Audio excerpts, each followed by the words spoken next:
women, but if you're a man telling women that if I was your husband, I wouldn't allow you to do what you're doing right now, then I really think that you should talk to one of her male family members. You should go to her house. Well, see, this is the problem with these Niqabis, so-called. They look religious. A lot of people are going to be confused, but bro, she's Niqabi, bro.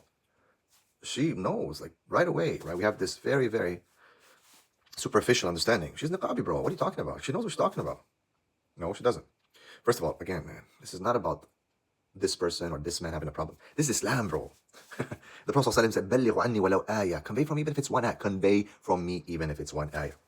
Do you know there's ayah in the Quran to tell your wives and your family, your daughters, to cover, to protect themselves? Do you know there's ayah and hadith that continuously pushes on women to take care of themselves, to not cause fitna? And the Prophet ﷺ is telling us to convey the message. You know what the one problem is with these sisters and these brothers and their families?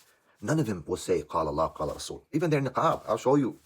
I get videos every day from sisters and brothers. People think that just brothers message me and brothers, point these things out. Sisters do, bro. There's plenty of sisters who do not agree with these women. And it becomes more dangerous because tabarruj has different levels. It's not only about, I'm going to show my body. No. It's also about showing your your behavior that is against Islam. It's not only your body. It's so many levels of how women misbehave. So the Prophet ﷺ told men, put men in charge, imams, as khalifa, as responsible. And if your husband doesn't know how to control you, then people are going to say stuff, man. And it is a problem, no, 100%.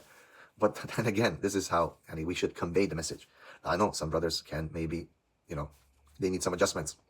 But let's listen. To her dad or her brother, or even better, like her actual husband, and tell him what you just told her. How? Yeah, I understand. If someone goes on the street to just a woman like that, it's not, But most women misbehave online. They misbehave on the outside as well, but they misbehave online. They spread this. They misguide young women. They confuse them. They'll be confused from your video. An unpopular opinion. What? That's why a lot of this stuff comes online. Even the brothers responding, the dawa bros. Call me dawa, I don't care. You're a modernist, hijabi, niqabi, modernist. A liberal. And that's what confuses people. Where, like I've seen a Christian woman wear niqab these days. They're disrespecting the niqab, bro. Because niqab is not only, tabarruj I said, it's not only about covering the body. It's like, what's here? What comes out of here that is against Islam? Not only that you're showing your body. And then see if you walk out of there with no bones broken because of your unsolicited opinion about a woman that you have no business talking to in the first place. Allah subhanahu wa ta'ala says, look at this. Allah subhanahu wa ta'ala says, كنتم خير أمة أخرجت للناس تأمرون بالمعروف وتنهون عن المنكر وتؤمنون بالله. You are the best ummah that was brought to mankind. Why? Because you're not like the Jews and the Christians, like the kuffar, right? You enjoy good and forbid evil.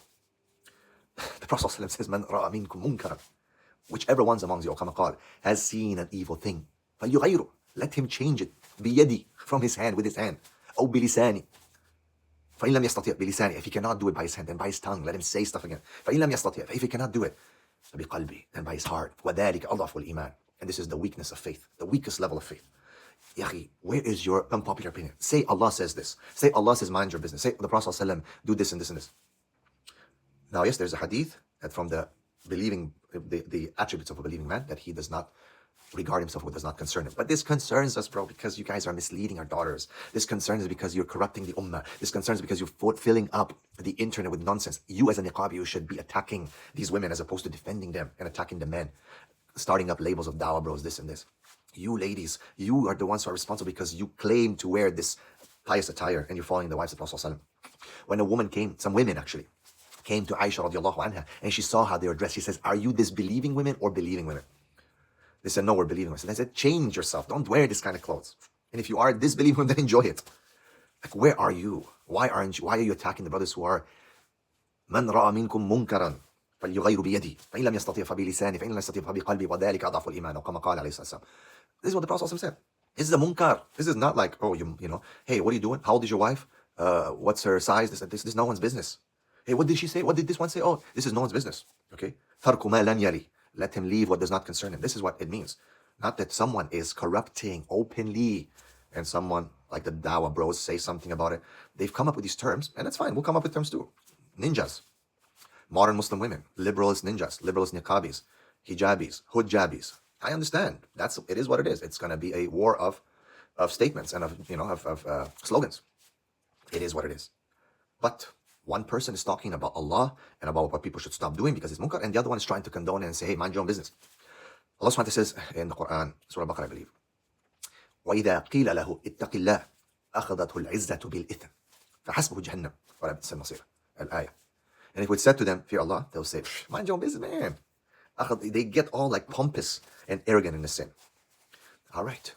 Oh, and by the way, you know what you just said right now? It's not going to happen. Why? Because the youth is a weak man.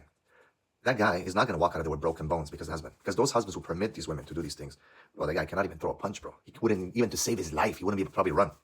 That's the common denominator for a lot of these weak men. There's some exceptions. They're not going to break anything. They're going to break their bones, bro. They're going to break their bones themselves. They're not going to do anything. This is the problem. If a man would ever go, okay, to say something, do you think this guy's going to bring? Bro, the weakest men permit women to behave the way they're behaving on Instagram and TikTok today. And also the weakest men in Iman, definitely the weakest men in body and mind and everything. But also women like you who claim to be followers of the wives of Rasulullah, but maybe it's just a mask, as I keep saying. A lot of the niqabs is just not one ayah, not one hadith, not one something of the scholars, nothing, just unpopular opinions. It is unpopular because it's against the Quran and the Sunnah.